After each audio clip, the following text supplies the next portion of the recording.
Hello, I'm Tracy Mitchell, and this is my field trip presentation for History 20. For this assignment, I visited Bidwell Mansion State Historic Park in Chico, California. I visited a couple of times, actually, once to look around the grounds and once for a guided tour. I moved to from LA up to Chico in April 2020 and first saw the mansion when I was driving around looking for apartments. And it might not be a very large mansion, especially when you're comparing it to the huge mansions that we have in LA, but it's still pretty impressive.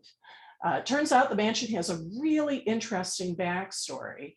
It was built by John Bidwell in 1865, and he was briefly featured in our textbook because he was an employee of John Sutter, and the first person Sutter told about the gold found at the mill. Bidwell is the one that took the gold to San Francisco to have it assayed. And afterwards, Bidwell found gold himself in a place just southeast of Chico called Feather Falls. After that first find, unfortunately, Bidwell never got lucky again, but he was smart. So he became a merchant and sold mining supplies to all the prospectors that flooded into California to find gold after he himself had actually given up. John used his money to buy Rancho Chico, and he had lofty political ambitions. He really wanted to be president, but in order to do that, he was going to have to leave behind the single life. So he built this mansion in preparation for his future wife, whoever she might be. The mansion has 3 stories, all of which I was able to visit on my tour. The parlor and kitchen were on the ground level, bedrooms on the 2nd floor, and I was able to sneak a small snippet of video that I have right here. And this was in one of the mansion's many bedrooms. Unfortunately, filming was not allowed, but I was able to get this tiny little piece that we have right here, just around the bedroom there.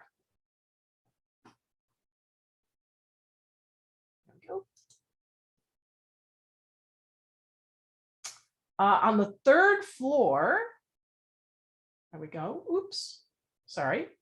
There we go. On the 3rd floor was a dance floor, which with a dining area, as you can see. Ironically, the woman that Bidwell wound up marrying was a strict Presbyterian. So there was no dancing or drinking allowed at the mansion, even though it had this lovely space for that kind of entertainment.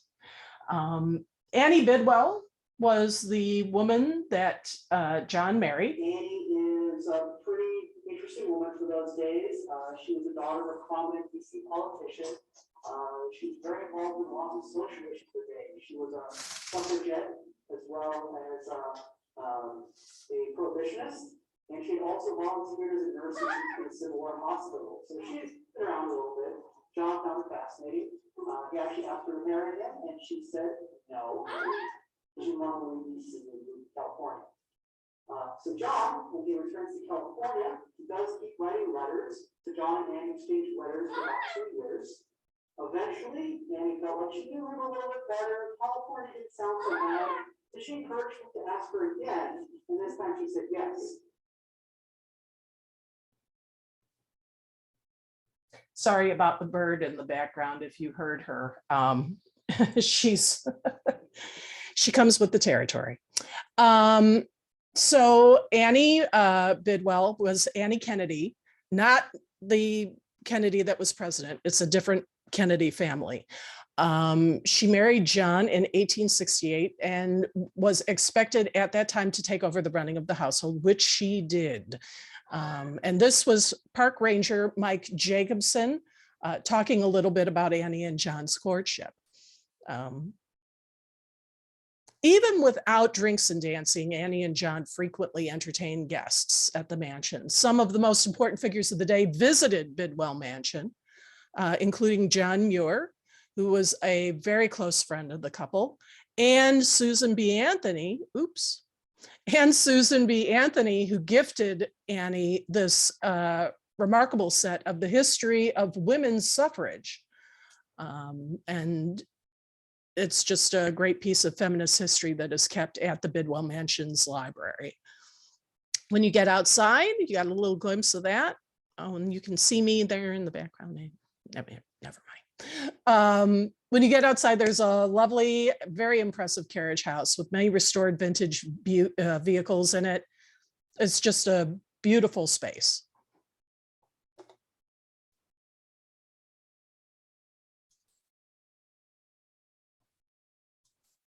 So I have mixed emotions about my visit to Bidwell Mansion. I love architecture. And Bidwell Mansion offers a rare opportunity to fully experience what living in a Victorian mansion might have been like. Unfortunately, the mansion also does have a dark side. While Annie and John were considered politically progressive back then, time has not been kind. And we can see how many of the things that they did and the policies that they supported were destructive to immigrants and to the local indigenous population.